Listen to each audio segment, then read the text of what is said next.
దేవునికి మహిమ కలుగునుగాక. అంటే చేయమ్మకి అంటే చెప్పలేకపోతుంది.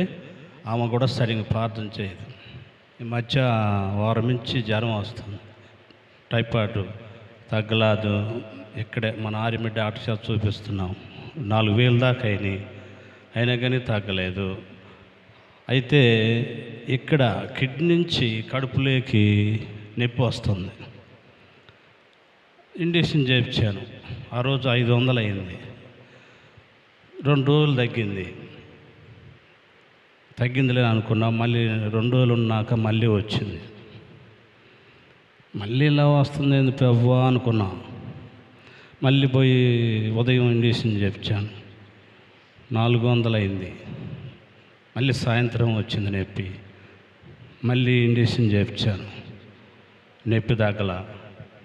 ఎందువల్ల వస్తుంది ప్రభువా ఇది అని ఆలోచించాను.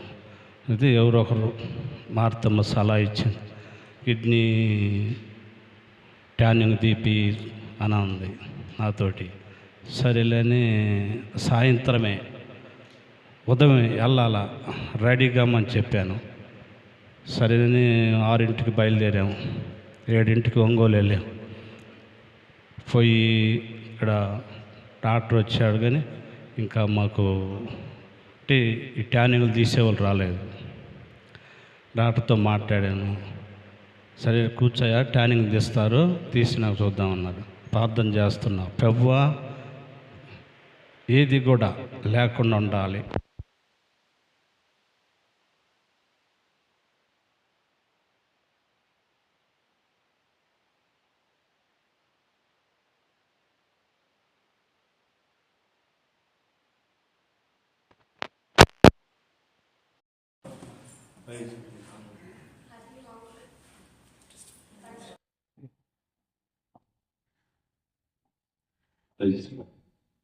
అయితే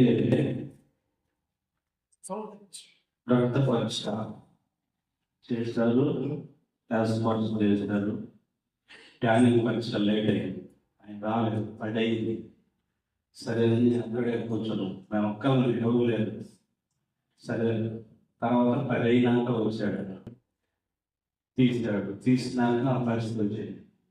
డాక్టర్ గారు ఏముండే నర్స్ అక్కడ మాట్లాడుతుంది, ఇద్దరు కలిసి ఏది మారిపోవడం చూసి ఎందుకు మాట్లాడుకుంటున్నారు, భయం వేసి ఇందులో ఏది లేకుండా కాకపోతే మందు ద్వారా తగ్గాలి, దగ్గర ఆపరేషన్ కానీ ఏది కూడా జరగకూడదు.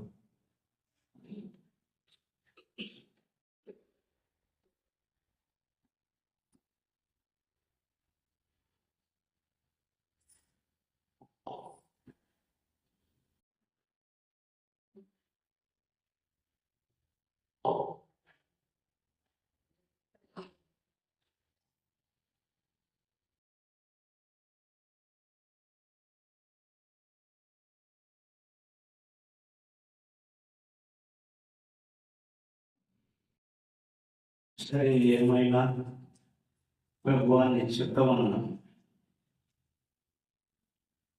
డాక్టర్ కాడికి వెళ్ళాను,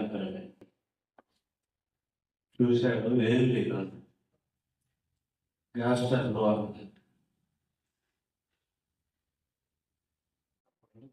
ట్రబుల్. ఎంత గొప్ప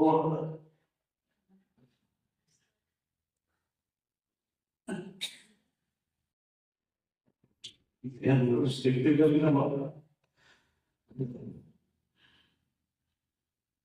మనకి తెలియక లెక్క లేకుండా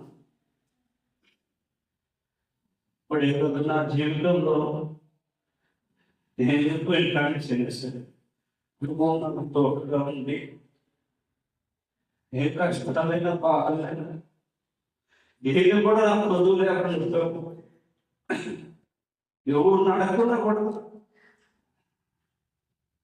నేను నిలబడి పద్ధతి తెలుపుతాను. ఎందుకంటే ప్రభువున్నాను, దేవుడికి సాక్ష్యం దీవించున్నారు నాకు.